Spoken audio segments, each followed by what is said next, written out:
आज की वीडियो के अंदर हम बात करेंगे मेंस्ट्रुअल साइकिल के बारे में। मेंस्ट्रुअल साइकिल एक फीमेल रिप्रोडक्टिव सिस्टम से जुड़ी हुई एक टॉपिक है, ठीक है। मैं फीमेल रिप्रोडक्टिव सिस्टम आपको नहीं पढ़ा पाया, यहाँ पे हम आपको अलग से पढ़ा रहे हैं, ठीक है। चलिए, मेंस्ट्रुएशन साइकिल में हम सबसे पहले मेंस्ट्रुएशन शब्द का मतलब समझ लेते हैं। मेंस्ट्रुएशन शब्द का मतलब है पेरियोडिकली डिस्चार्ज होता है ब्लड और सेलुलर डेब्रिस का, यानी कि एक साइकिल के रूप में डिस्चार्ज होता है फीमेल के जेनिटल पार्ट से, और वो होता है आपका ब्लड के रूप में या फिर कुछ सेलुलर डेब्रीज के रूप में, जिसे अपन क्या कह देते हैं, मेंस्ट्रुएशन कह देते हैं, ठीक है। ये चेंजेस साइक्लिकल रूप से होते हैं। एक मेंस्ट्रुएशन जब हो जाता है उसके बाद जो नेक्स्ट होने वाला है वो दोनों साइक्लिक एक रूप में बन जाते हैं, यानी कि पहला खत्म होगा उसके बाद दूसरा स्टार्ट हो जाएगा, तो इसे अपन साइक्लिक चेंज कह देते हैं। ये अपन मेंस्ट्रुएशन साइकिल का रूप ले लेती है। इस मेंस्ट्रुअल साइकिल की जो ड्यूरेशन है वो 28 डेज़ होती है। इसमें 4 डेज़ ऊपर नीचे हो सकते हैं। एवरेज लगा के चलते हैं अपन 28 डेज़ का, और ये फीमेल टू फीमेल वेरी करती है, यानी किसी फीमेल में 25, 26, 24 की हो सकती है, ये वेरी करती है फीमेल टू फीमेल, ठीक है। तो मेंस्ट्रुएशन का मतलब आपको समझ में आ गया। दो टर्म आते हैं आपके सामने, एक मेनार्क और एक मेनोपॉज। देखिए, मेनार्क का मतलब क्या होता है कि जब कोई लड़की होती है वो प्यूबर्टी की तरफ बढ़ रही है, यानी कि उसकी एज जो है वो 11 to 12 ईयर्स हो चुकी है, तो प्यूबर्टी की तरफ जब वो बढ़ती है तो उसकी जो मेंस्ट्रुअल साइकिल है वो स्टार्ट हो जाती है, उसे अपन कह देते हैं क्या, मेनार्की। और ये मेंस्ट्रुअल साइकिल का स्टार्ट होना उसकी प्यूबर्टी की तरफ या फिर हम कहें सेक्सुअल मैच्योरिटी की तरफ इशारा करता है। उसके बाद जब वो अपने मैच्योर एज में होती है, यानी कि 12 to 50 तक वो होती है, तो मेंस्ट्रुअल साइकिल उसकी कंटिन्यूस चलती है, या फिर मेंस्ट्रुएशन उसका चलता है, इसे अपन कह देते हैं मेंस्ट्रुएशन। और इसकी जो लिमिट होती है वो 12 ईयर्स to 45 ईयर्स या फिर 50 ईयर्स तक जाती है। इसके बाद एक टर्म आता है मीनोपॉज। मीनोपॉज 45 या फिर 50 ईयर्स से लेकर टिल डेथ तक उसकी ये चलती है, यानी कि अब उसका मेंस्ट्रुअल साइकिल है वो बंद हो चुकी है, उसका मेंस्ट्रुएशन नहीं हो रहा है और अब वो बच्चे पैदा नहीं कर सकती। अब यहाँ पर एक चीज़ निकल के आती है कि यदि कोई जो लड़की है या कोई फीमेल है वो मेंस्ट्रुअल साइकिल पर है, इसका मतलब वो बच्चे पैदा कर सकती है, और जब उसकी मेंस्ट्रुअल साइकिल बंद हो जाती है, यानी कि मेनोपॉज पर वो आ जाती है, तो वो बच्चे पैदा नहीं कर सकती है, ठीक है। तो ये दो टर्म आपको समझ में आ गया होगा। मेनार्की का मतलब क्या होता है, मेनोपॉज का मतलब क्या होता है।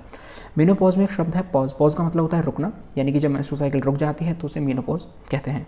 चलिए, ये एक मेंस्ट्रुअल साइकिल है जो कि कैसे चलती है, मैंने आपको बताया 1 to 20 डेज़ की ये लगभग साइकिल होती है एवरेज, और इसमें पहले से 7वें दिन तक आपके मेंस्ट्रुएशन चलता है, ठीक है। मैंने आपको बताया इसकी जो लिमिट है वो 3 to 5 डेज़ की होती है, लेकिन ये कभी कभी 7 डेज़ तक भी चली जाती है, ये फीमेल टू फीमेल वेरी करती है। उसके बाद 8 डेज़ से लेके और 19 डेज़ तक आपके क्या चलती है, ये फर्टाइल विंडो चलती है, ठीक है। उसके बाद 20 to 28 तक लेके वापस इनफर्टाइल विंडो में चली जाती है। इस तरीके से मेंस्ट्रुअल साइकिल का डिवाइडेशन किया गया है, ठीक है। चलिए, अब मेंस्ट्रुअल साइकिल भले ही फीमेल रिप्रोडक्टिव सिस्टम से जुड़ा हुआ हो, लेकिन इसकी शुरुआत होती है आपके ब्रेन से, ठीक है। और इस ब्रेन में कई सारे, और ये जो मेंस्ट्रुअल साइकिल है ये पूरा खेल है आपका हार्मोन्स का। हार्मोन्स की जो लेवल्स ऊपर नीचे होते हैं उसके द्वारा ये मेंस्ट्रुअल साइकिल कंप्लीट होती है। देखिए, सबसे पहले ब्रेन का एक पार्ट है हाइपोथैलेमस, ठीक है। उस हाइपोथैलेमस से एक हार्मोन रिलीज होता है जिसे कहते हैं GnRH या फिर गोनेडोट्रोपिक रिलीजिंग हार्मोन। हाइपोथैलेमस उस हार्मोन को रिलीज़ करने के बाद पिट्यूटरी को अटैक करता है वो हार्मोन, और पिट्यूटरी खुद से 2 हार्मोन रिलीज़ करती है, ल्यूटिनाइजिंग हार्मोन और फॉलिकल स्टिमुलेटिंग हार्मोन। जब हमने एंडोक्राइन सिस्टम पढ़ा था वहाँ मैंने आपको बताया था कि पिट्यूटरी ग्लैंड को कहते हैं मास्टर ग्लैंड, और हाइपोथैलेमस को बोला जाता है मास्टर्स ऑफ मास्टर ग्लैंड। तो GnRH पिट्यूटरी पर जाकर अटैक करेगा और यहाँ से 2 हार्मोन रिलीज़ करने के लिए कहेगा LH और FSH। FSH हार्मोन का नाम ही फॉलिकल स्टिमुलेटिंग हार्मोन है, यानी कि ये फॉलिकल को स्टिमुलेट करने का काम करेगा। और ये दोनों हार्मोन जाकर अटैक करेंगे किस पर, ओवरीज पर, और ओवरीज को कहेंगे कि आप 2 हार्मोन निकालिए, एस्ट्रोजन और प्रोजेस्टेरोन, ठीक है। और फिर ये एस्ट्रोजन प्रोजेस्टेरोन वापस अटैक करते हैं अपना लेवल बढ़ाकर इन पर कि भाई अब आप LH और FSH का जो लेवल है उसे रोक दीजिए, यानी कि अब आप इन दोनों को निकालना बंद करिए। एस्ट्रोजन जाकर कहता है हाइपोथैलेमस से, और प्रोजेस्टेरोन जाकर कहता है पिट्यूटरी ग्लैंड से कि अब आप इनका सेक्रेशन रोक दीजिए, आपने जो काम करने कहा था वो काम हमने कर दिया है। ये किस तरीके से होता है वो हम इस ग्राफ के अंदर समझने की कोशिश करेंगे। देखिए, जो मेंस्ट्रुअल साइकिल चलती है उसके अंदर 2 साइकिल चलती हैं। एक चलती है आपकी ओवेरियन साइकिल और दूसरी चलती है आपकी यूटेराइन साइकिल। ओवेरियन साइकिल नाम से क्लियर है ओवरीज के अंदर चलती है, और यूटेराइन साइकिल नाम से क्लियर है कि ये यूटेरस के अंदर चलती है। फीमेल रिप्रोडक्टिव सिस्टम के 2 मेन पार्ट्स हैं, जिसमें मेन है आपका ओवरीज और दूसरा आता है आपका ये वाला खुला पोर्शन, होलो पोर्शन, जिसे अपन क्या कह देते हैं, यूटेरस कह देते हैं। तो ओवेरियन साइकिल चलती है ओवरीज के अंदर, और जो आपकी यूटेराइन साइकिल चलती है वो किसके अंदर चलती है, यूटेरस के अंदर चलती है। देखिए, यहाँ आपको कई सारे एक ग्राफ के दौरान हमने सारे पढ़ने की कोशिश करी है। क्यों? क्योंकि देखिए जो ओवेरियन साइकिल है उसके जो काम होता है वो आपके हार्मोन्स के द्वारा होता है, ठीक है। और कुछ ओवेरियन हार्मोन्स हैं जो कि यूटेराइन साइकिल को भी अफेक्ट करते हैं। वो किस तरीके से, वो हम एक ही ग्राफ के अंदर समझते हुए चले। देखिए पिछले ग्राफ के अंदर हमने क्या देखा कि हाइपोथैलेमस ने एक हार्मोन रिलीज़ किया, किसको, पिट्यूटरी को, और पिट्यूटरी ने 2 हार्मोन रिलीज़ किए, ल्यूटिनाइजिंग हार्मोन और फॉलिकल स्टिमुलेटिंग हार्मोन, और इन्होंने जाके किसको अफेक्ट किया, ओवरीज को, ठीक है। यानी ओवरीज पर जाकर आपके ये हार्मोन है, यहाँ पर समझिए ये LH है यानी ल्यूटिनाइजिंग हार्मोन है, और ये आपका FSH है यानी कि फॉलिकल स्टिमुलेटिंग हार्मोन है। ब्लू कलर का आपका LH है और ग्रीन कलर का आपका FSH है, ठीक है। दोनों हार्मोन धीरे धीरे सिक्रेट होंगे, और सिक्रेट होने के बाद इनका काम क्या है कि फॉलिकल को ग्रो करवाने का काम है, ओवरीज के अंदर ओवेरियन साइकिल स्टार्ट कराने का इनका काम है। फॉलिकल क्या होता है कि कोई भी फीमेल जब पैदा होती है, कोई भी बेबी गर्ल पैदा होती है, तो वो अपने जो ओवरीज हैं उसके अंदर कुछ फॉलिकल्स लेके, बहुत सारी संख्या में फॉलिकल्स लेके पैदा होती है, और उन फॉलिकल्स के अंदर बहुत सारे एग्स होते हैं, ठीक है।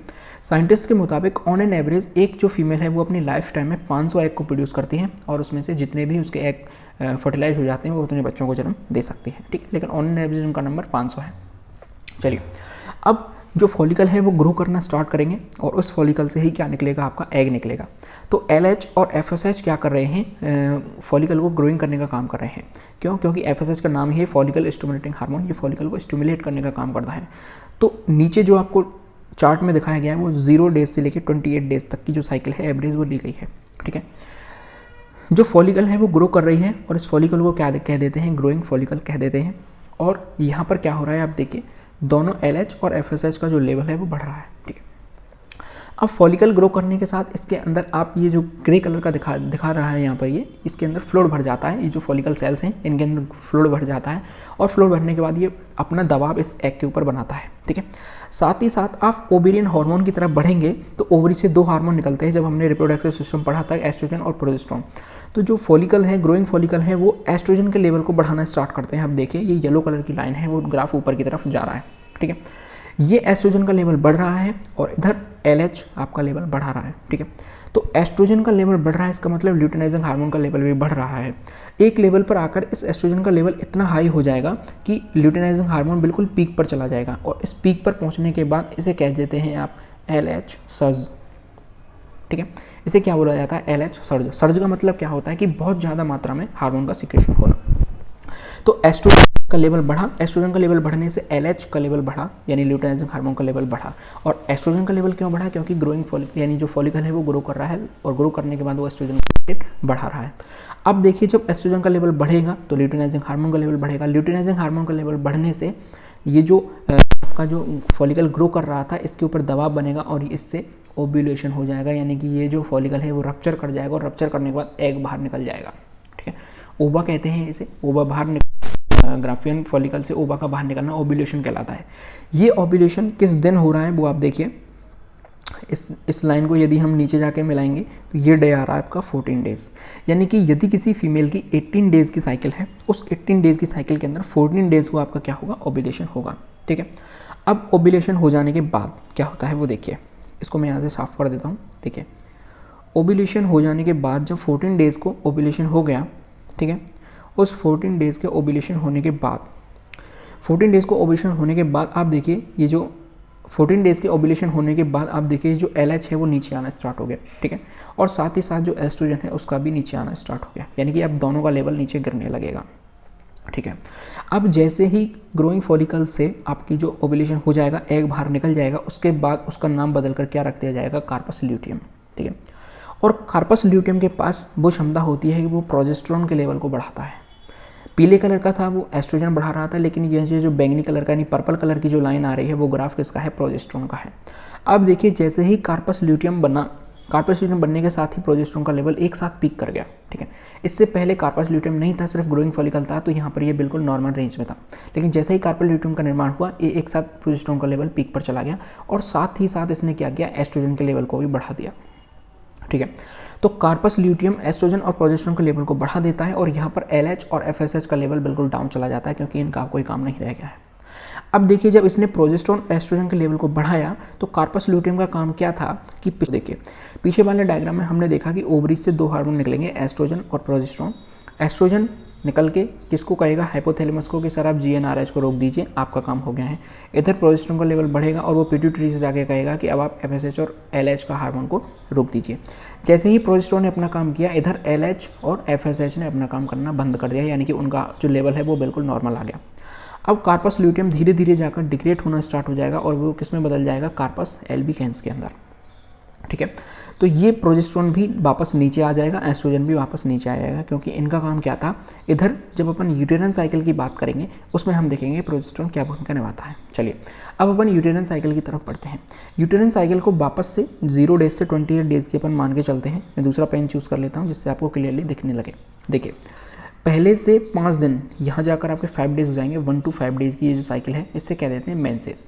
ठीक है, मेंसेस का मतलब है कि यहाँ पर आपकी जो यूटेराइन की वॉल है वो यूटेराइन की वॉल डिग्रेड होना स्टार्ट हो जाएंगी। ठीक है, और ब्लीडिंग होना आपका स्टार्ट हो जाएगी पहले से 5वें दिन के दौरान।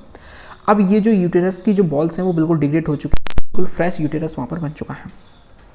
5 डेज से लेके आपका 14 डेज तक आपकी वापस से बढ़ना स्टार्ट होगी। क्यों? क्योंकि एस्ट्रोजन ने अपना लेवल बढ़ाया और यहाँ पर ये जो दीवार है दोबारा बनना स्टार्ट हुई। अब फिर से क्या होगा, 14 डेज से लेकर 28 डेज तक प्रोजेस्टेरोन का लेवल जैसे ही हाई होगा, यहाँ पर यूटेरन की बॉल धीरे धीरे बढ़ना स्टार्ट हो जाएगी, यानी कि थिक होनी स्टार्ट हो जाएगी और इसकी मोटाई बढ़ जाती है आपकी 3 to 5 mm। कितनी इसकी मोटाई बन जाती है, 3 mm to 5 mm ये मोटा थिक यानी कि बन जाती है ये बॉल। ठीक है, और प्रोजेस्टेरोन वापस अपना नीचे आ जाता है इसकी वॉल को बढ़ा करके। अब यहाँ पर देखिए दो केस बनते हैं हमारे सामने, इसको मैं यहाँ पे मिटा देता हूँ। देखिए, यहाँ ओवेरियन साइकिल ओवरीज के अंदर कंप्लीट हुई। ठीक है, और यहाँ से ओवरीज यानी एग का ओव्यूलेशन हुआ और एग को फेमरी के द्वारा ले लिया गया, इन्फेंटिबुलम में ले जाकर आपके फैलोपियन ट्यूब में पटक दिया। ठीक है, अब यहाँ वेजाइना है, वेजाइना के थ्रू आपका स्पर्म निकला, यहाँ पर इसकी जो वॉल है वो थिक हो चुकी है। ठीक है, और यहाँ से स्पर्म्स आकर मान के चलिए इसके अंदर इनकी मीटिंग हो जाती है और फर्टिलाइजेशन आपका कंप्लीट हो जाता है। ठीक है, फर्टिलाइजेशन कंप्लीट हो जाने के बाद ये जाइगोट में चेंज हो जाएगा और जाइगोट में चेंज होने के बाद ये यहाँ पर आकर अटैच हो जाएगा और अटैच होने के बाद इसे जो बेबी है वो बनना स्टार्ट हो जाएगा, भ्रूण बनना स्टार्ट हो जाएगा। ठीक है, तो एक केस तो बनता है आपका केस नंबर 1 ये कि जाइगोट बन गया यानी कि फर्टिलाइजेशन हो गया और फर्टिलाइजेशन होने के बाद ये जो थिक बॉल बनाई गई थी जिसके लिए आसानी से वो इम्प्लांटेशन हो सके, उस इम्प्लांटेशन के लिए इस दीवार को तैयार किया गया था और काम उसका कंप्लीट हो गया। दूसरा केस बनता है कि मान के चलिए यहाँ से एग ओव्यूलेशन हुआ। ठीक है, एग का ओव्यूलेशन हुआ और ओव्यूलेशन होने के बाद यहाँ पर कोई भी उसे स्पर्म नहीं मिला, तो एग तो अपने रास्ते से आएगा, आने के बाद यहाँ उसे नहीं अटैच किया जाएगा। उसे क्यों नहीं अटैच किया जाएगा? क्योंकि वो अब जाइगोट की फॉर्म में नहीं है। अब जब वो जाइगोट की फॉर्म में नहीं है तो उसे यहाँ पर अटैच नहीं होने दिया जाएगा और वो फिर यहाँ से बाहर का रास्ता दिखा दिया जाएगा उसे। अब यहाँ पर जैसे ही 28 डेज तक देखा कि किसी भी तरीके का कोई फर्टिलाइजेशन नहीं हुआ है, तो वापस से आपका जो दूसरी साइकिल है वो स्टार्ट हो जाएगी और यहाँ से दोबारा मेंसेस स्टार्ट हो जाएंगे, यानी कि डिग्रेशन वापस से यूटेराइन वॉल्स का स्टार्ट हो जाएगा और इसे यूटेराइन साइकिल का नाम दे दिया जाता है। और 28 डेज़ के बाद ये फर्स्ट डे है, वापस ये पहला दिन है, पहले दिन से फिर से दोबारा आपकी नई मेंस्ट्रुअल साइकिल स्टार्ट हो जाएगी। इस तरीके से आपकी मेंस्ट्रुअल साइकिल कंप्लीट होती है। आई होप आपको समझ में आ गया होगा। अगर समझ में आया है चैनल को जरूर सब्सक्राइब कर लें, वीडियोस को लाइक जरूर करें, कोई कमेंट है उसे लिख के बताएं, क्वेश्चन है तो वो पूछ सकते हैं। देश से प्यार करें, माता पिता से प्यार करें। जय हिंद।